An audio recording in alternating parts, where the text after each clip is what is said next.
It's a great pleasure to welcome you all to a webinar today to discuss impact of limiting net metering connections to less than 10 kilowatt system on rooftop solar market. The event is organized by Institute of Energy Economics and Financial Analysis, IEEFA, and JMK Research. IEEFA is a leading think tank that analyzes issues related to energy markets, trends, and policies. JMK Research is a boutique consulting firm that focuses on three key segments. It is renewables, electric mobility, and battery storage. Quickly on the format of the webinar will consist of interactive discussion with our eminent speakers, followed by question and answer session. At the end, we will have 15 minutes for the questions from the attendees. Participants are welcome to submit their question in the chat box or Q&A box at the bottom of the webinar window. Now, quickly on the agenda, before we start our discussion, a brief background. Ministry of Power has issued a new notification on 31st of December 2020, wherein net metering is mandated for projects with capacity less than 10 kilowatt, and gross metering is made available for 10 kilowatt and above system sizes. And this notification has created a lot of noise among the industry stakeholders, and we would want to take their views on this specific issue. And to take on the discussion today, we have a very diverse set of industry stakeholders with us. From the developer community, we have Mr. Ravinder Singh from Tata Power Solar, the most experienced player in this segment, installing rooftop solar in India for more than 25 years now. Next, we have on panel is Ms. Ritu from Amplus Solar, key player who has played a pivotal role in growth of rooftop solar market in India. From the government side, we have Mr. A.K. Sinha, who has 29 years of service in Indian Army and has joined SECI in December 2018. He's responsible for all government scheme projects, including rooftop. Next we have is Mr. Abhinav Goyal from World Bank, who is the key lending agency providing concessional line of credit of $419 million to promote rooftop solar in India. And last, we have Mr. Tristan Edis from Green Energy Markets Australia, who will share international perspective on today's topic of discussion on net metering versus gross metering, and see if some learning can be replicated in India's story as well. Welcome everyone. Lastly, we have on board representing from IEEFA, Ms. Vibhuti, Garg, Energy Economist. Vibhuti will be coordinating the questions from the attendees towards the end of the session. Now, without taking much time, we would like to start with our discussion today.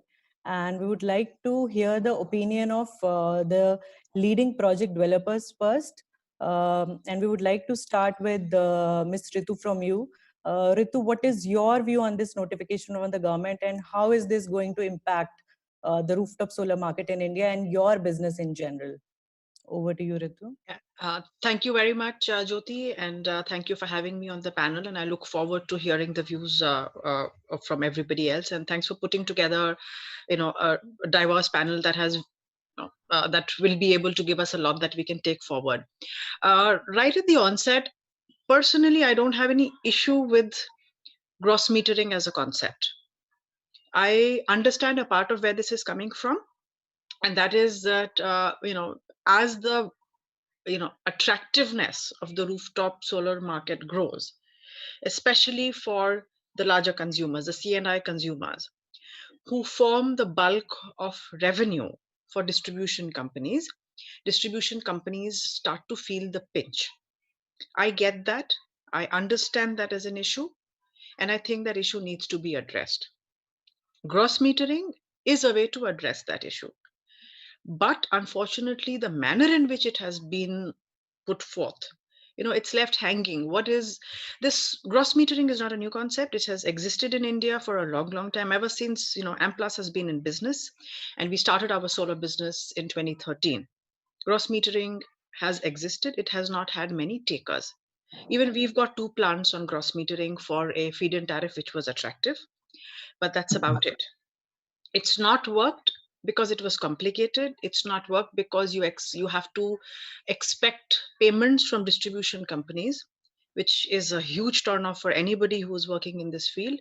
It has not worked because it is complex, in its administrative processes. And lastly, it's not worked because the feed-in tariff being offered is not very attractive. So if we are going to start without making any changes to address these aspects, if we move to gross metering is not going to work. Now it's no longer a choice. So, there is no net metering above the household segment. Even the larger household segment is not going to be included. So people with massive homes would definitely be going in for larger systems. Even those guys are out of the net metering purview today. In this form, it can destroy the rooftop sector, which is just about found its feet. We have a target of 40 gigawatts by 2022. Because of the pandemic, let's say push it back a couple of years, we're still sitting at 5, 6, right? We're lagging. We have a potential for more than 100. And I don't know where we go from here. Uh, but the same problem can be even with net metering. The issue is how we administer it. So supposing we make representations and fine, we're able to push back gross metering and we come back to net metering. Again, it hinges on what kind of charges are we going to pay for net metering. If I look at the recent policy that Gujarat has come out with, for every unit of solar generated, it's about 4.5 rupees, at least conservatively, that we pay for all sorts of different charges. That again makes it unviable. So the issue really is not so much about whether it's gross metering killing the market. In its current format, gross metering will kill the market. But it's also, if we revert to net metering and we come up with all sorts of additional charges, to make it with the sole, if the sole purpose is to make rooftop solar so unattractive that people don't go for it, you will achieve that objective. The idea is not how it will hit my company or some other company. We didn't inherit this business. We started the rooftop solar business because we think it has potential. It has potential for the country. And it is something which is very useful for the environment, for all stakeholders. It can be a win-win. Discoms need not lose, right? The rooftop owner can get clean energy, and there can be a whole ecosystem for developers like us and EPC companies. So it's going to be really tragic. I'll move on to some other business tomorrow. But the loss is going to be for the country if we cannot have distributed solar. So that's what I want to say at the onset. Thanks, Ritu. We'll come back to you on the follow-up questions.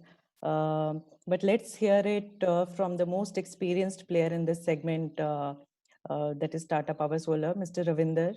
We would like to hear your views now. That how do you think this notification is going to impact? Is it going to? We understand that Tata Power has a major foray in the residential segment. So is this a boost for residential versus for CNI segment? It's a loss. Your take. Over to you, Mr. Ravinder. Thank you. Thank you, Jyoti. We have a slightly, I first of all fully agree with what Ritu said. In its current form, it would destroy the rooftop industry. But if you really go through the Indian Constitution, if you go through the various nuances, first of all, our understanding is that, and we are taking legal opinions on that, is that these are guidelines in India as per the Constitution of India. That's why I'm just adding to what Ritu said. I'm not disagreeing with whatever she has said, and she's absolutely right. In its current form, it would destroy the rooftop industry. I'm just putting in a degree of uncertainty in this whole equation. So what I'm saying is that, first of all, in its current form, these are guidelines. As per the Constitution of India, the states are either free to adopt it or to discard it. Okay, that's number one. Number two is that the way it is written, it while people are, and even the most of the discoms and the regulators are taking the extreme view, you know, the point is it raises more questions than answers. For example, the guidelines in the current form at least do not say what happens to the captive users who are behind the meter, who do not want to take either cross meter, who do not want to pump anything into the grid.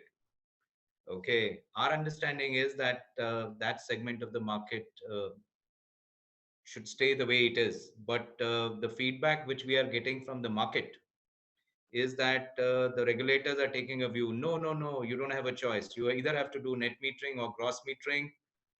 You cannot even do captive. you have to take one of the two.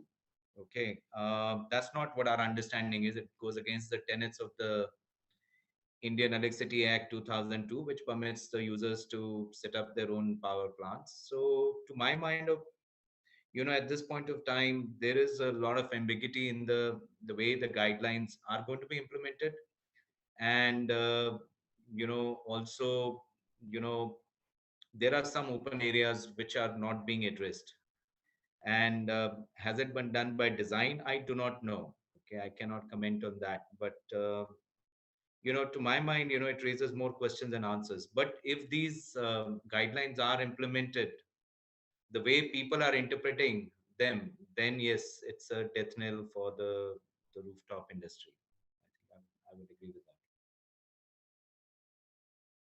that. Those are the very strong opinions, and I think we should be. It's important to take, the view of ministry here. So we have Mr. A.K. Sinha. Mr. Sinha, are you able to hear us? Yeah. Good morning Yes, to Mr. Sinha. everyone, and hope I am audible. Yes, Mr. Sinha. You have heard from Amplus and Tata Power the concerns that Yes. raised. So, Mr. Sinha, your Yeah. viewpoint are important at this juncture. Yeah. Good morning to you, and I'm really grateful to you for inviting me for this webinar and the August gathering, which is there. First thing I would like to clarify: I may not be speaking on behalf of ministry as such. It's SECI. We are just trying to, part of implementing agency. The policies come from government, and then we implement on those. Yeah, the strong views and concerns are genuine, and I believe the government has also indicated, ministry himself and the ministry has indicated that they are in the process of looking at the concerns and the issues which have been raised by all the stakeholders in the industry. And I'm sure the very acceptance of their representation and willingness to review show that government is keen on looking at a little more closely how the sector is getting impacted and how it can be addressed. But the way I look at it personally, I'll say, I'll not, again, I said, I'll reiterate, it is not on the view of government. But I'll put it this way: you see, the way solar sector in India has evolved in last 7-8 years. It has been very fast paced and things have been coming. Now the time is where the things are getting, as things are improving or getting implemented and issues are being faced, various stakeholders, somebody has a stake on one side, another stakeholder has a stake on other side. Somebody is benefiting, somebody is not benefiting. So the balance is starting coming in the system by government guidelines and the policies and the regulations, and it will take some time. It is not in my personal understanding, this is not the first and end all. It is just the beginning. Some tweaking here and there to address the concerns, and the refinement will take place, and the sector will start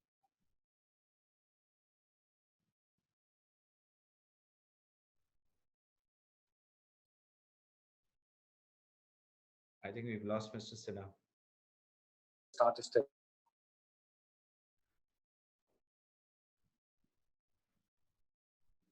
Mr. Sinha, you are. So far, anybody could do anything open, and it was promoted. Idea was there, and unless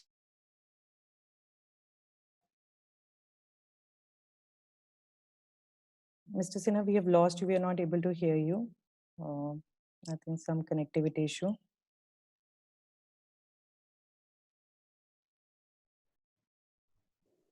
hello, I think I had some issue with connectivity in between. So what I was saying that government has come out with policy, and there would be some refinement here and there, but I somehow don't see a drastic change. But yes, concerns would be there, and probably it due course of time it will get realigned to some kind of a segment where there would be some policies for the absolutely domestic or the small size, maybe something to middle, and then beyond. We have also received representations from industry, all the people who are working with us for 97.5 megawatt rooftop scheme.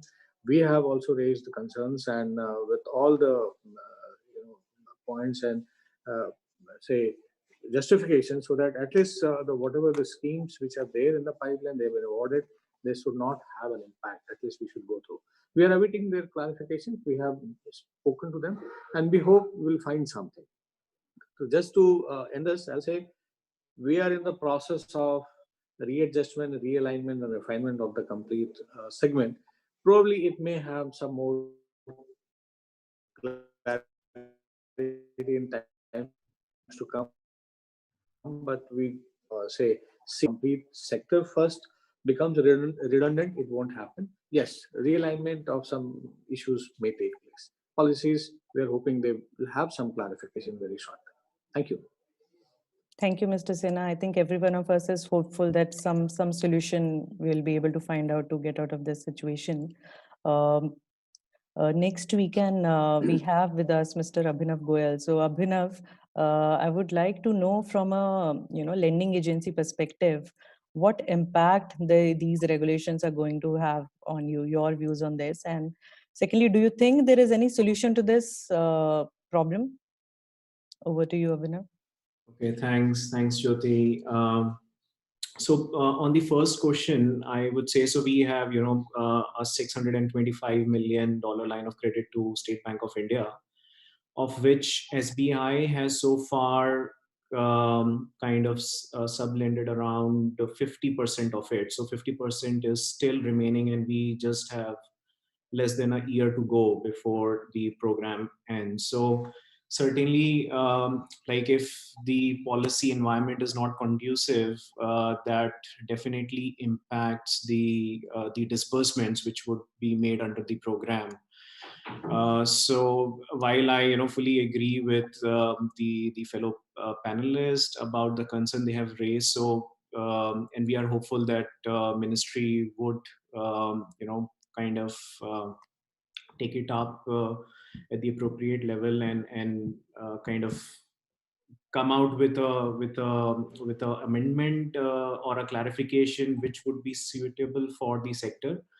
But certainly till that time, one could really say that yes, it will have an impact, and it's a I would say a very internal point to us. But when these credit lines are given by multilateral agencies like us, there are some costs which are associated with it. Uh, like we term it as guarantee fees or these or the commitment fees, and if the line is not getting disbursed, then that adds on to the cost of financing. So there is a 25 basis point of commitment fee on the undisbursed balance. So like the delays would then add to the cost of lending by SBI.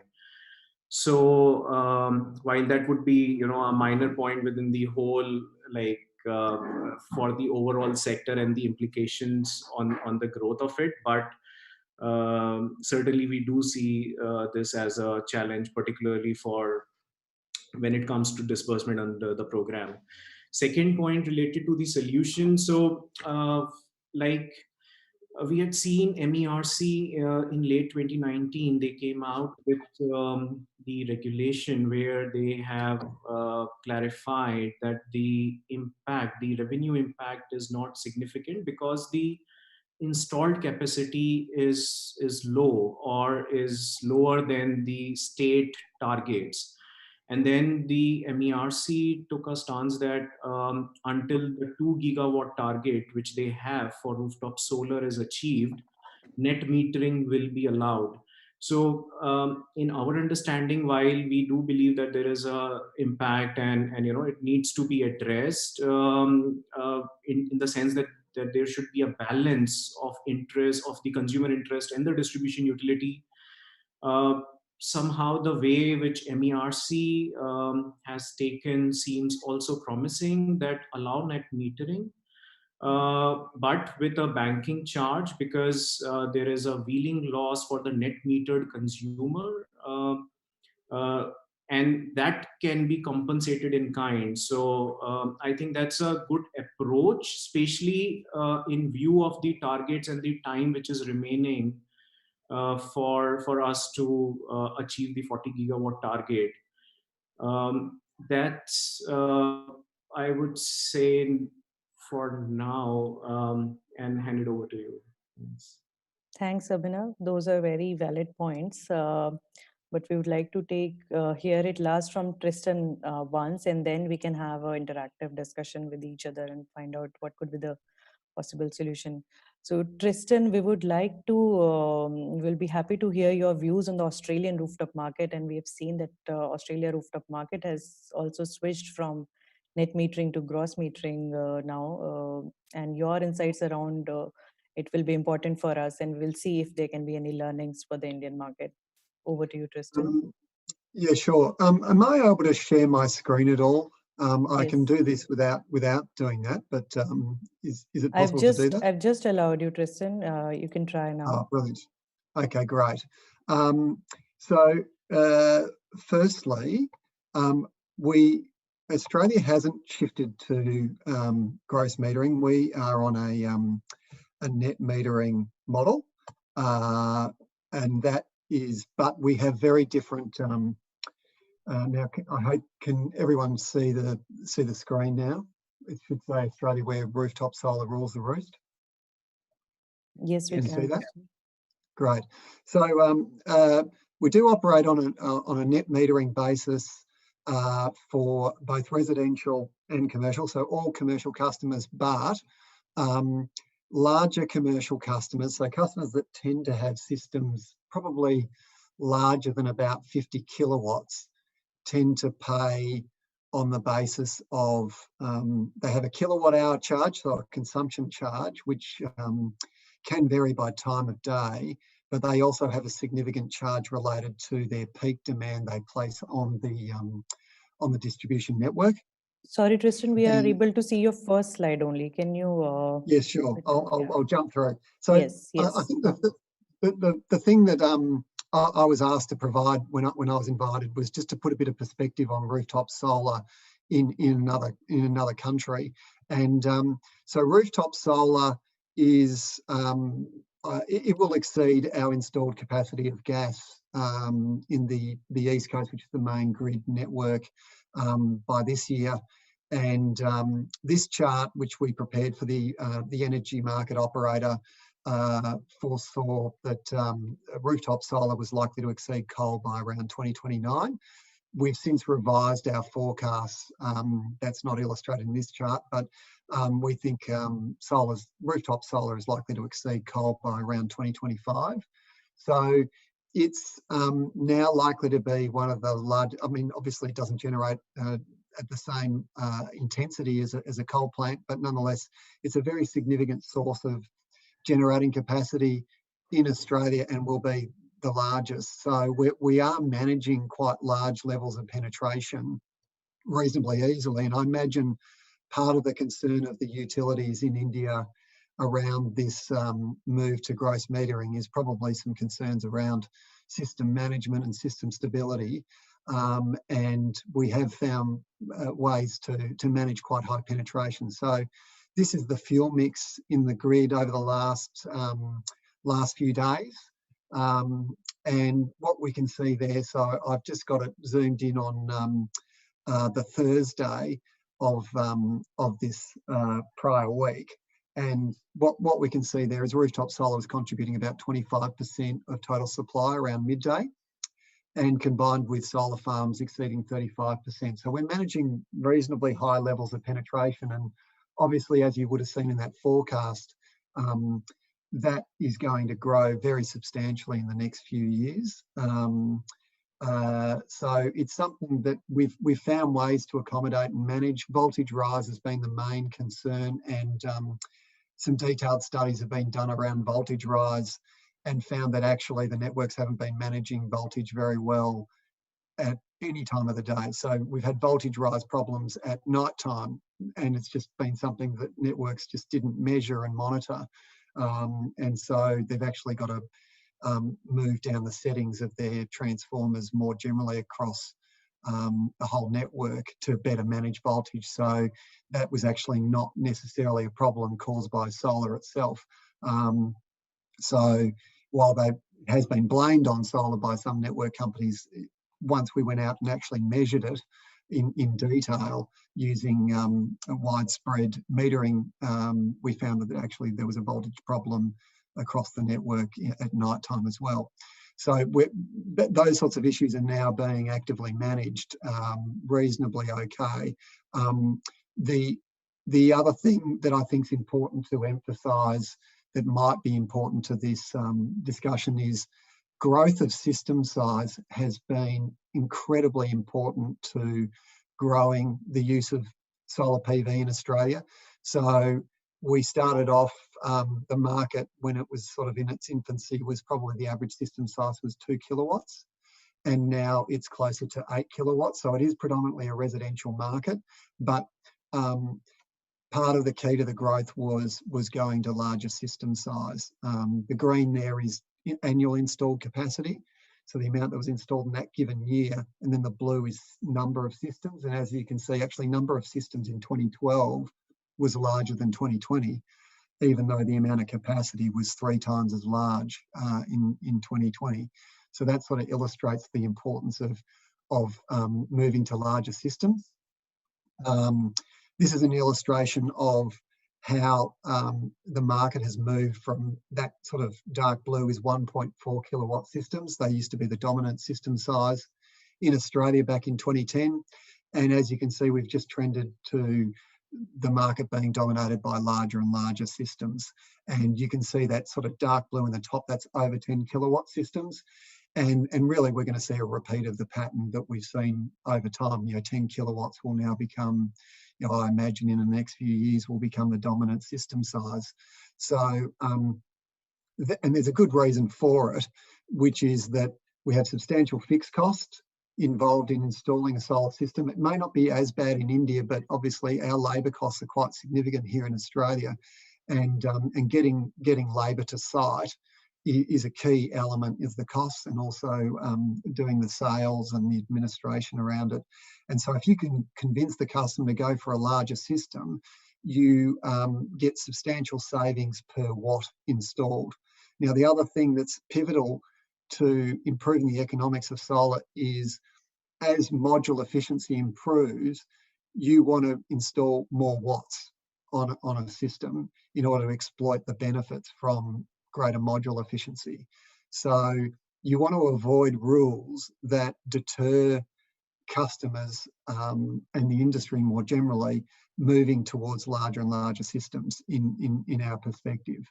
Now, I just wanted to touch on one more thing around, is rooftop solar any better than planting a solar farm in the middle of a field?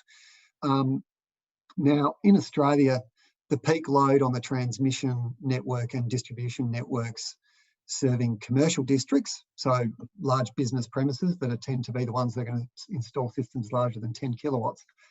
At least in Australia, it's between 10 a.m. and 4 p.m. and it's driven mainly by air conditioner load and heat. And I imagine maybe that might be similar in India. Now, what I've illustrated there is the load on, I've just taken 2 substations in Sydney as an example of the maximum load by hour of day. And what you can see is the load is predominantly in the middle of the day, and it's during the hot season, which for us is Q4 and Q1, so the summer period. And that's typically when solar will be generating significant amounts of output, and therefore is reducing the load on the transmission and the distribution network, and potentially saving money on those network infrastructure costs. So you might say, well, that is actually better than planting a solar farm hundreds of kilometres away from the load. Now, the other thing to keep in mind here is battery costs. So yes, batteries right now are quite expensive, and yes, solar doesn't generate all the time. It's not 100% reliable. And even if it does have a reasonable alignment with the load on the network, there's some issues around it being absolutely 100% reliable. But as batteries become much cheaper, then really the alignment of a distributed generation system with the network, and therefore being able to save money on network infrastructure costs, becomes more achievable with batteries. And our current expectation in Australia is that from 2029 onwards, almost all solar systems installed will have a battery system equipped with them. and therefore will be capable of substantially lessening the requirement for capacity on the distribution network and the transmission network, and that should over time deliver savings to the electricity system. So they're just some thoughts around our experience, which you may or may not find relevant, but food for thought. Thank you for that, and I'll look forward to the discussion. Thank you, Tristan. Tristan, that's a very interesting presentation that you have shared, and I think 25% share of rooftop is a huge share. Do you want to just point out 3-4 key success factors of rooftop solar in India, in Australian market? What are the key reasons why? Yeah. So part of a key thing to keep in mind is we had large rises in electricity retail prices. Almost a doubling in, well, not quite a doubling, probably an increase of about 50% in retail prices over a relatively short period of time, because there was very large investment in the electricity network, anticipating large load growth due to greater penetration of air conditioners in households. And in response to that, a number of consumers went, well, I want to save money on my electricity bill. What's the fastest, easiest way to do that? And it was solar. But I think the other thing that was important was that, unlike, for example, the US, there's very little regulatory inhibitors to installing and rolling out rooftop solar, and customers don't see very much. It's very easy for a customer to install solar.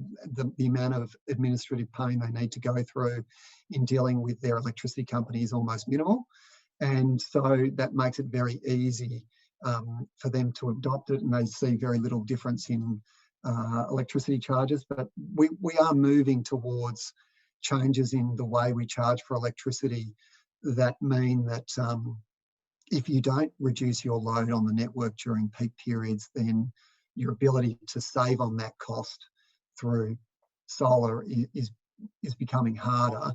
But obviously that then creates the impetus for people to say, well, I've got a solar system, it's reducing my load in the middle of the day, but it's not reducing my load during 4 to 8 p.m. when the network wants to charge me for peak demand. But oh, well, that's not a very long period of time. I can go install a battery to fill that gap, and that will make the difference. But to date, really, I think it's just been a matter of overall global improvements in the cost of solar, in combination with an industry that has been highly competitive and highly efficient in rolling out smaller systems. We're probably about half the cost of the US, which is appalling. They've got some problems with their regulatory regime that make it very expensive to roll out rooftop solar there. I'm not sure what it's like in India, but that's also been, I think, quite important. You don't need to get any approvals to go install a solar system. Thank you, Tristan. That your views are important. Let's hear it from our developers in India now. Ritu, do you think, as Tristan has said, that battery is an important component to rooftop solar in Australia? Do you think batteries will be a solution to this problem going forward? And if that is the case, how far do you think we are still away from that transition? Batteries definitely are going to be a part of the energy systems in the future. And I don't just see them limited to renewable. I know that the intermittency of solar and wind is higher, than the other forms of generation. But today, if you've when I look at it and you talk about flexibilization of coal plants, right? That's something which is very, very massive. One option is when you're flexibilizing them and they're causing a lot of wear and tear and throwing their emission norms out of whack when they go to like below 30 or below 40%. Why not put that into storage? Anything can be stored. Electricity can be stored. It's not that solar lends itself easier to storage. So storage is going to be a part of the future. In markets like India that are extremely price sensitive, large scale adoption of solar of storage, sorry, is still a while away. And I know that, in Australia, you've got one of the largest grid scale solar storage projects happening right now. As you know, I remember reading about it a year or two ago. I think we are experimenting with, in Delhi itself, we have a megawatt scale storage system in place with a distribution company. We will see all sizes of solar. We will see all sizes of storage. Obviously, smaller storage systems are easy to do and easier to integrate. This is an area where, again, when we talk about incentives, etc., I wish, instead of subsidizing systems and all, which is not always very successful, and we move towards subsidizing storage at this point in time, or making incentives for storage. It will help out also. I'd understand the kinks and the issues in the system. Instead of waiting for, let's just wait until storage is completely viable. That will be a little late in the day, especially if as a country we still have ambitions of manufacturing of storage. Right now, again, the key manufacturing aspect of storage is not happening domestically. And I fear 5-7 years down the line, we're going to repeat what we do with solar module manufacturing is going to be a repeat with storage manufacturing, because that's a huge opportunity. There's no going away from it. The one thing I would like to say, and when I saw Tristan's presentation, the penetration of rooftop solar is about 25%, right? And those were generation numbers, right? Because that was what was going into the grid, right? We are nowhere near. Instantaneous at that midday period. Yeah. So that's not capacity, but generation, right? Where are we in terms of generation of rooftop? Nothing. If you make that graph, it will probably not even be visible. So we are far from that. And rooftop solar is not really destabilizing the grid as we speak today. The issue is more on the hit of the discom. And even there, if I look at a 40 gigawatt capacity of rooftop solar nationally, that is still going to be 3 to 4% of the total energy produced in the country. So how much is that really as a revenue of the distribution companies? It's not solar that caused India's distribution companies to go into distress. The factors that got them into distress and the factors which will leave them in distress will be beyond solar. Solar will be, it's like you've got 100 cuts. This is one band-aid. But the ones that are causing the major bleed are coming from somewhere else. They have nothing to do with solar. This just seems to be low-hanging fruit, that, okay, this is something which I can stop immediately. But it's beyond, distribution companies versus developers versus something. This is, seriously, clean energy is for the national good. You find some way to do it. To me, it's as important as that. Thanks, Ritu. I think the point that you have raised is what even Abhinav has pointed. So do you think like what Maharashtra is doing, setting up a target? I will like to put this question to Ravinder now. So Ravinder, do you think that's a good option that states like Maharashtra have set 2 gigawatt of target should be installed, and then after that there can be restrictions? What are your viewpoints?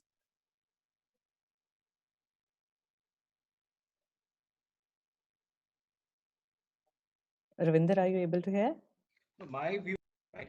And it has nothing to do with the true cost. Okay. Even forgetting that right now, rooftop is just a drop in the ocean of the electricity universe in India.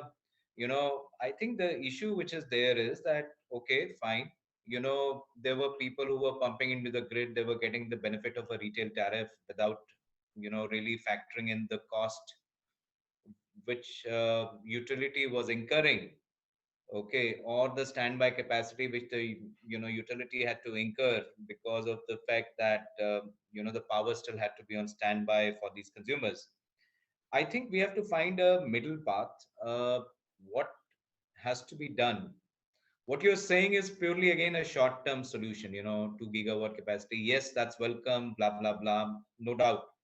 Okay, but the real-term thing is that if a utility, sorry, just a minute. somebody has to work out what is the true cost of utility for storing those electrons. Okay, what is the true cost which your utility bears for subsidizing these domestic and agricultural users? And if those charges can be, you know, added to the tariff or be borne by the consumers or the developers, uh, you will find that rooftop solar would still be a very, very economical option. And, the revenue leakages which Discom is currently claiming it is incurring, those could be addressed. The point is, we've just gone from one extreme to the other extreme.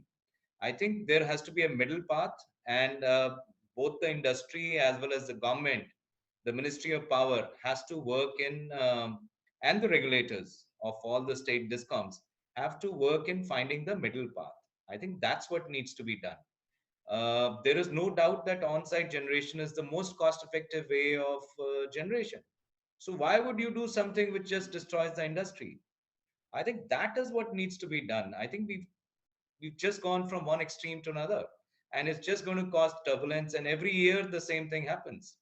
There will always be two, three, or four states which will come out with positive policies. There'll always be two, three, or four states which will come out with negative policies. And people like us who are here to run a business, and rightly or wrongly, we've taken a call to pursue rooftop solar. It impacts. It causes uncertainty within the team. It causes uncertainty in the ecosystem. I think that's what we need to correct. And really, if we are serious about this, the government is serious about it. Both the industry and the government need to sit down and figure out, look, what's the middle path? And Right. there is no doubt, as the cost of solar keeps on coming down, the storage becomes a viable option. Utilities are anyway going to lose the business. Might as well take a stake of the pie and take a pragmatic view. That's my view. Right, Ravinder. Just one more question for you. You have also mentioned storage will be again that will come into picture. Do you think with the residential side that storage will be important, and are the discussions already started? Do you think I just want to understand the timeline by which do you think the storage will be a viable option for India? Residential solar market has to be storage market has to be divided into two segments. Okay, you have the tier 2 or tier 3 cities in the hinterland where the reliability of power itself is an issue. There, obviously, a grid connect system does not work. So you have to provide, the storage option. So what we call as an off-grid system, or in our parlance, we call it the economy solution. So what we are doing there is that typically those systems are 1.5 kilowatt, and they run two fans, a couple of lights, and maybe the TV, so that the people don't miss their Saas Bahu serials or whatever you want to call it. Okay, and there's a market there. There is a substantive market which is there. Okay, and then there is also, even in the larger cities, at least in cities like Delhi and Gurgaon, you also have this, brownouts. Okay, where the power is not reliable or whatever. So there you need a smart system, you need a hybrid system where the system can be programmed to decide whether it wants to pump into the grid, whether it wants to start the washing machines or the loads of the consumer, or whether it wants to charge the batteries, so that the consumer can then use the charged batteries during the evening. Okay, unfortunately in India the time of day tariff and other things is not there. So the currently in the off-grid market, you the off-grid market is there in the hinterland. It's a substantive market. It's unfortunate that there's no research which has been done, but clearly that's a segment which needs to be addressed. Okay, um, people are exposed to now, at least the upper middle class people are exposed to what is happening around the world. So what is happening in the US through the Tesla wall and what's happening in Australia, people are aware of it. And while it's currently a very small segment of the market, there are people who are going ahead with these smart hybrid systems in the market. That number is minuscule at the moment, but we expect that number to grow as the prices of storage but nobody wants a lead acid system in the this thing in their this thing. So the lithium ion battery solutions are there. and that is the most elegant solution for the residential kind of this thing. But that's a very small market. Now, since I'm on this topic, moving away from residential, so there is definitely the off-grid market. There is this hybrid market, which is very, very small, but we expect it to grow. For the CNI customers, currently the current costs, you can use the battery as a reservoir. Okay, so you can't have a full backup, but where, say, for example, there is excess electricity being generated by the developer or the customer, then that can be used to charge the batteries. And when there is excess demand, then the batteries could be used to. So, currently in those kind of applications, it would make sense. And in industries where there is 3 or 4 hours of DG set running, it would make sense. Okay, but otherwise it does not make sense. Like Ritu said, it's probably we still take a guess 3 to 5 years away from there. Okay, just a point of view. But yes, I think if the adoption of storage solutions is going to happen, it's going to start from the residential domain. That's my view. And then gradually pilfer into the industrial segments simply because of the cost involved. Thank you, Ravinder. Uh, Now, coming back to our topic of discussion, Mr. Sinha, we would like to know your viewpoint. You have, I are the implementing agency who has been in touch with both the government side as well as the developer side, and everyone is talking about that middle solution. If you have, some pinpoints, what could be that middle solution? I think that will be good for our discussion today. I'll just give you 1 second. Just give me 1 second. Sir, I just call you back. Hello. Okay. I'll just have a quick response. You see, we are in touch with, say, government as well as industry, you're right. And what Ritu said and other panelists also mentioned. You see, the storage system definitely is a very important segment. And when we are looking at rooftop, well, we need to also understand what exactly we mean by rooftop. I think some of the participants, they have been raising points in between writing it. India is a very spread country where the majority of people who are there in rural or class, the smaller cities, they have difficulty in access of power. They are either dependent on DG set, or they are if they don't have power, or say there's another parallel economy in between which had come where DG set was supplying power because the power is not coming. Then people used to use the inverter and they used to have power stored and then used to use it whenever the DG set was off, or say grid connection was not there. So I look at this way that the storage system, by and large, we have got an experience in the small scale, very small scale, small houses where they have been using it in a way or some form or other. Probably if in case we get connected with the solar, that itself becomes a storage system at a very small scale, and that immediately people can address that part. As far as policy is concerned or any scheme is concerned, we are at SECI and government, we are looking at a storage definitely as an option, but as a much larger scale, which is going to be more with the grid. But definitely, as on date, I don't have any inputs to give it to you where we are talking specifically for rooftop segment where the storage is, some kind of association or some kind of a point which is being considered very specific to storage. So that I am not aware of as such. But say state-wise policies, what was raised also that different states, they're coming with different policies. I'll go back to my initial point, initial remarks. That this is a segment which is just everybody is finding a way to how to figure it out, because the pain point is the DISCOM's health, economic health. They are having a problem. And those problems, wherever they can find that they're either losing or they can earn something more, they're trying to figure it out, how can they optimize it. As time is passing by, you can also see that number of DISCOMs or these agencies are improving their performance or efficiency, or somebody else is coming into that sector to give a much better, stable, and efficient service. So in long term, individually, I say the sector is in a totally transition phase, and you have to survive. And if you have to survive as a RISCOM, you have to be efficient. Either they themselves have to become efficient, or something else will happen. What exactly will happen, I don't know. But efficiency is now becoming a benchmark where demand is also coming from the both consumer side as well as from the government side. Everybody wants them to be more efficient in terms of service or in terms of their economic health. So I can only leave it here that rooftop sector is a very small sector, as Ritu also mentioned, very small sector. Unless you are a big sector, people will not listen to you so big. So you have to keep pushing for it.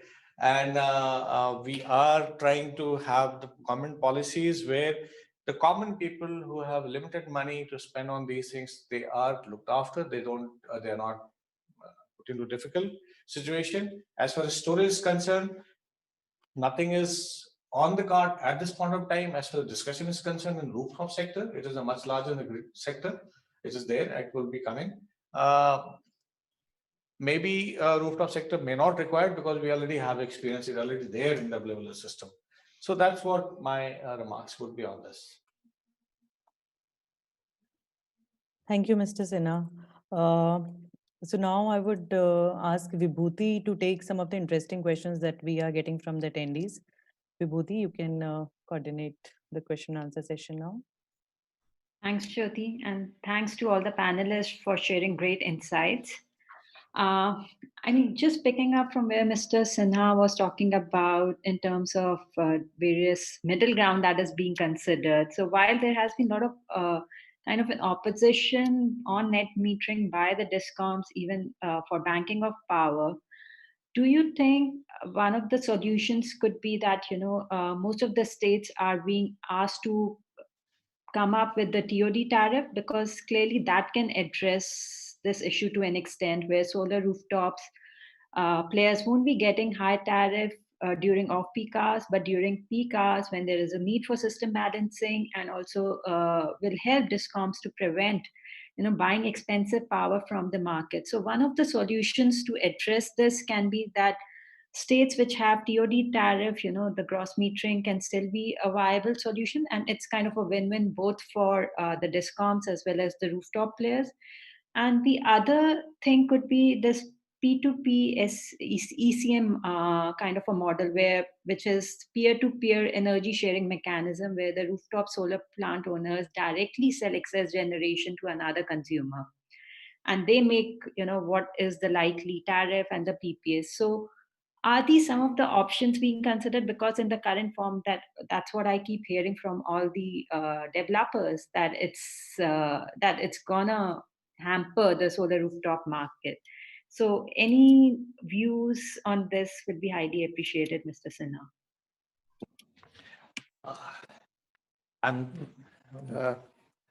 Hello, I'm Mohammed Yamin. Actually, I was busy on a call, so I'd like to take on this question. Yes, definitely, this time of day tariff, what you mentioned, this will definitely be a helpful means to promote the rooftop solar in the country, and we are yet to see this to happen. And this peer-to-peer sale of electricity for rooftop, there is, I believe, a small demo project has also been done probably in Uttar Pradesh recently, and this is also on the cards, and maybe we can see more of such projects and happening in the country, and maybe this can be allowed in the regulations also in the near future. And so the middle ground which which we can propose is also something like up to captive generation. The customers should be allowed to generate and offset the power at the tariff which is being supplied by the DISCOMs. For the excess power, if they are selling, that is fine. For that, we can have a feed-in tariff or gross metering mechanism. But at least for the captive consumption, plants should be allowed. Many states are also reluctant to allow even the captive generation for rooftop solar. So that is one aspect that also can be considered. Yeah, I think a lot of questions are on. Sorry, Mr. Singh, go ahead. I think I just wanted to make a point here, and that is the very reason I always suspected, and of course people are taking it the other way around. The definition of presumer means exactly that. You know, a presumer is, say, for example, generating 100 units. Now 90 units he's consuming in-house. If he's giving 10 units into the grid, then there should only be a feed-in tariff for that. And I think that's a fair way of finding that middle ground. So I just wanted to reinforce that. Sorry, Vibhuti, just kind of jumped in. Very valid point. Um, Jyoti, just to confirm, we just have few minutes left, or we can extend beyond, because there are some questions. Jyoti, you're on mute. We can extend for another 10 minutes, Vibhuti. Okay, great.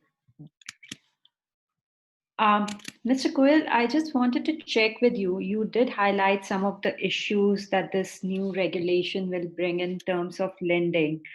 How do you think the new investment in this space will be impacted going forward, given that it's now could be considered more riskier investment because there is some policy uncertainty, and especially given the fact that there are being different interpretation of this regulation, and we'll have to wait and watch how different states will adopt these policies going forward. What would be the immediate impact in terms of lending to this sector? What are your views on this? All right, thanks, Vibhuti. As I said, so we have already, so the line is already there with SBI. So it is largely like players like Tata Power or Amplus, the kind. So if their pipeline would be impacted, it would in a way impact the other line of credits with, say, the ADB line of credit with PNB, or our line with SBI. So because the Amplus or most of the leading players are sub borrowers to our line, so policy in a way has a direct implication on the pipeline for these developers, and therefore on disbursements from our program. But what would, like, the other implication would be the plans, like there are a couple of other programs which are in our pipeline. So a program on residential solar and a guarantee mechanism for MSME.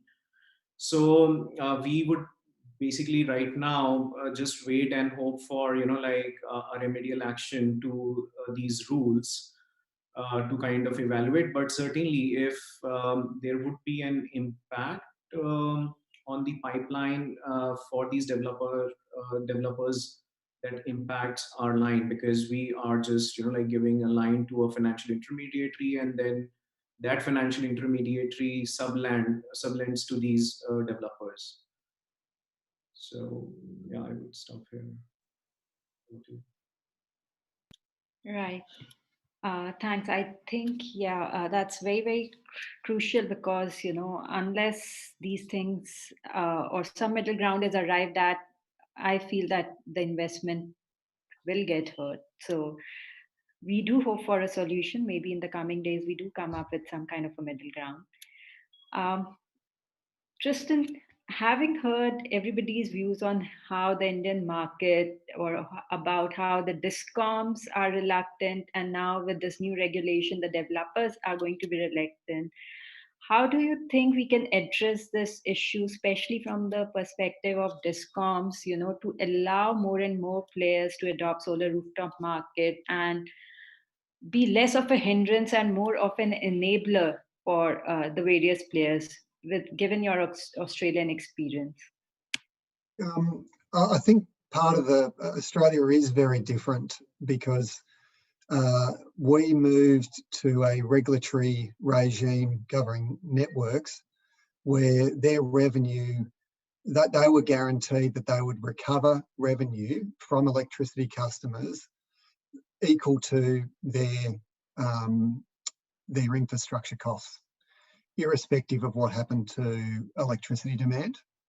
So they've essentially been paid out of needing to worry about what happened to electricity demand, because they knew they were going to recover their costs. So that change to what's called a revenue cap regulation model meant they almost became apathetic to some degree, but they still were concerned about it. So because they thought, well, it affects our growth potential. So if lots of people install solar and it actually does reduce peak demand and the need for new increased capacity on the network, well, then that reduces our potential to grow our revenue. Yes, we can recover the costs we've already incurred, but we can't grow our business because electricity peak demand and the need for new infrastructure isn't growing. I mean, obviously in India, you've got a huge population that still needs to have even half decent access to electricity. So really growth is not a problem for your electricity networks, I imagine. But that was how it was resolved, is they essentially didn't have to worry at all about solar reducing their revenue. So that, I don't know whether that's really a viable solution for you guys, but it made them apathetic to that particular issue, other than it reduced the potential for future growth in their asset base. Great. I hope there are discoms participating and they're listening. Yeah, I imagine they'd say that's really lovely and we'd love to get a bit of that. But that's the difference. Unfortunately, that means I don't have much that I can share with you that's useful on that particular case. But I think the other thing is, and this is why I raised batteries, is I acknowledge batteries are not a cost-effective option right now. But if you're an electricity network and you're thinking about, oh, this solar, it's not making any difference to the infrastructure that I need to build, but it's eroding my revenue, and so therefore I'm not recovering my costs. I'm seeing less revenue and the same costs or higher costs. The batteries change all that, and electricity infrastructure is a long-term business, and so the fact that there is a reasonable prospect that batteries will become a cost-effective solution within 5 years is something that has to be kept in mind. If you're a network and you sit there and think solar doesn't do anything to help me, well, actually, it could very well be very important in reducing the load on the network and the costs of providing electricity infrastructure.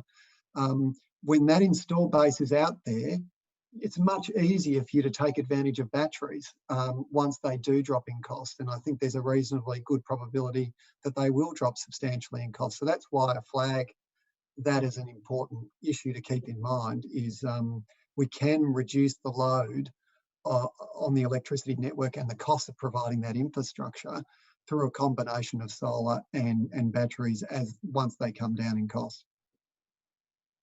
Great point. I would just like to end the discussion with Vibhuti, one last question. On the middle ground, may I just make a couple of pointers here? Sure, go ahead, Ritu. I think as an industry, and I speak from a developer's perspective, I acknowledge the need for a middle ground. I agree with what Ravinder has said. It's been a yo-yo. It was earlier completely stacked against the distribution company, and now it's almost like as a compensation, let's stack it against everybody else and look only at the interests of the distribution company. The cost of generation of rooftop solar, which remains significantly higher, at least like 2x of, if I were to average it out, at least 2x of what we are looking at generating at at utility scale today, if it's 2 rupees. And frankly, it's a little higher than 2 rupees because that 2 rupees does not factor into account any of the duties that will be borne at this point in time, right? So, and it depends, if I have a 12 kilowatt system versus 50 versus 100 versus 500 versus megawatt scale rooftop, and we have this entire gamut in the country, they're going to be at different costs of generation. So giving everybody a single feed-in tariff is again not the answer. So one, the feed-in tariff has to be viable for the different sizes of generation, and maybe we could bucket them. Ensure that the feed-in tariff is kept such that there is not too much of a compromise on quality, because I can easily put rubbish quality, bring down my installation costs by about a third. But then I am setting up a plant that will start to go, that will go bust in about 7 years from now. Whereas a built to last plant can easily work for 25 years. And that's the system that, that companies like us, we work on. We want to encourage third party owned systems where it's performance-based payment, right? I only get revenues for the amount I generate. So I would urge Mr. Sinha and others in the government to look at captive slightly differently. Do not focus on whose equity is there and how much equity there is. Focus on who is using it. Because you will find in general, third-party owned rooftop systems, the quality and performance tends to be higher. We have a middle ground solution that we've also offered to the government, saying take it all on gross metering outside, let the residential systems work on net metering, because this is something which is easier to understand and easier to bill. On larger systems, move everything to a gross metering, but a gross metering where we are not dependent on payment from the distribution company. Whether it's set up by a third party or owned by the rooftop owner, let that settlement happen between the distribution company and that rooftop owner as a net billing item, right? And let all the energy generated by the solar plant, whether you're putting it into the gross meter or not, consider everything sold and returned back from the grid.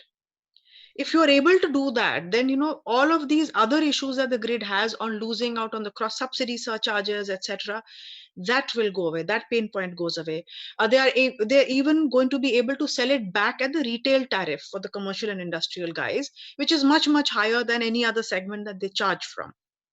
The question is, what is the right feed-in tariff? And I would say, don't look at it at your average purchase price. Look at it in comparison with your average cost of supply. Because what are you doing? You're taking the energy, either literally or in a deemed manner, from a particular rooftop and putting it back into either that rooftop or its neighboring rooftop. There is hardly any cost of distribution involved. So at that point, what is your cost of supply? If that cost of supply is going to be in the vicinity of 6 rupees, you buy that solar at 6 rupees. Your tariff to that customer is going to be 7 or 8 rupees, and you sell it right back at 7 or 8 rupees. You've protected all your other subsidy recoveries, etc. For every unit of solar produced in your territory, you have made a commercial benefit. So there is nothing to lose. So here, when you were talking about them being a part of the solution versus being a part of the problem, here is a number that is able for you, that is going to enable that. And for a rooftop owner, depending on the size of the rooftop, they'll be generating solar at anywhere between 3.5, 4 rupees to maybe 5.5 rupees. And as long as the feed-in tariff for different segments is, somewhat higher, everybody gains. So there is a very, very viable solution. Unfortunately, the gross metering notification that has come out has left things hanging, and there is no direction towards the feed-in tariff. And if a feed-in tariff is going to be 3 rupees and sub 4 rupees, this project will never pay back. Great, Ritu. That's exactly what I was gonna ask the panelists to respond. So, what is your view of the likely gross metering tariff that is viable, and what capacity that we can see that can be achieved by 2022? Though we have a target of 40 gigawatt, but are we in that direction with this regulation, or what gigawatt do you think is likely to be achieved by 2022? Ritu has already shared her views on what tariff is viable, but I'm looking forward to hear others' views also on this. Abhinav, go ahead. Okay, yeah, thanks. So so while it might sound like an alternate view which I gave in the starting regarding the net metering, but as I said, so in our understanding, the Maharashtra regulator has kind of tried to build in this middle path by also acknowledging the fact that the distribution grid is utilized, and they have kind of levied a banking charge corresponding to the wheeling loss at the voltage level. So that's one way. But on the other hand, we are also fine with a gross metering with a appropriate tariff. But just to give you an anecdote, in the sense that we see the Rajasthan regulation, the draft regulation, so the tariff with the feed-in tariff, which they have at least mentioned in the draft regulation, would be around 2.5 rupees. So they have mentioned like 5 megawatt and above in the last year, average rate plus 25% incentive. We see the feed-in tariff in Tamil Nadu is close to 2 point some paisa. In Karnataka, it is 3.07. So the issue is like with gross metering, as rightly said by other panelists, like if you do not define clearly the way the feed-in tariff should be determined to balance this interest, that is not going to solve the issue. So while if we look at the act per se, then there are specific sections which define how the tariffs could be determined. So perhaps that could be a way, because then it is exactly in line with the act, and that there is perhaps no additional hand-holding required at each of the state level, because eventually it is a state subject and state would come out with their own approach for determining these tariffs. So that's one. Second, I also wanted to mention about Tamil Nadu, for instance, because in our program we have like almost 75 megawatt is financed in Tamil Nadu, and Tamil Nadu regulations from the starting has been silent about the metering mechanism. So the entire market is behind the meter. While that may not be a very optimal way, but the way we are seeing, if the gross metering or like this balancing is not identified, then perhaps that would remain as the mainstay for the rooftop solar to grow, like largely behind the meter, and that might in a way be like counterproductive for the distribution companies, because then it's more of an embedded generation. And then just linking it to the storage story, if the regulations or if these rules are kind of adopted by states, then at least the way we have seen it in Australia or in Germany, then it might make sense for the storage to play an important role, where as and when the prices become competitive for, say, rooftop solar plus storage, so people might shift to more embedded generation. So lastly, to answer your question on the expectation, we at least I don't have a number as such, but going by the trend, like 2019 was the year when maximum, like in the last 4 or 5 years, if we see the installation took place. So one can look at the behind the meter, storage, because there is always this gap between the net metered registered systems and the behind the meter. So somewhere or the other, it would perhaps follow the path back in 2019 or so. So I will stop here. Over to you. Great. Mr. Singh, Mr. Sinha, do you have any views on this? No, I think I've articulated my view. I'm not having a number in mind, and let's not get into the numbers game. All I'm saying is it has to be something which is economically viable for all the stakeholders, and including the consumers. So I think that is what is required. Yeah, I see it this way, that you see, first thing, we should not feel so, disappointed. You see, these are the processes by which we will have much better regulations and structure coming into place, which will help all of us, all the segment holders. As far as the target is concerned, government has put a target and everybody is trying to achieve that target. I'm hopeful that we should be reaching out somewhere near. Government would definitely, they are in a very, considerate way. They are looking into the representation which has been put across by the industry. Some clarification, we should be getting it very soon. It will help clarify our mind.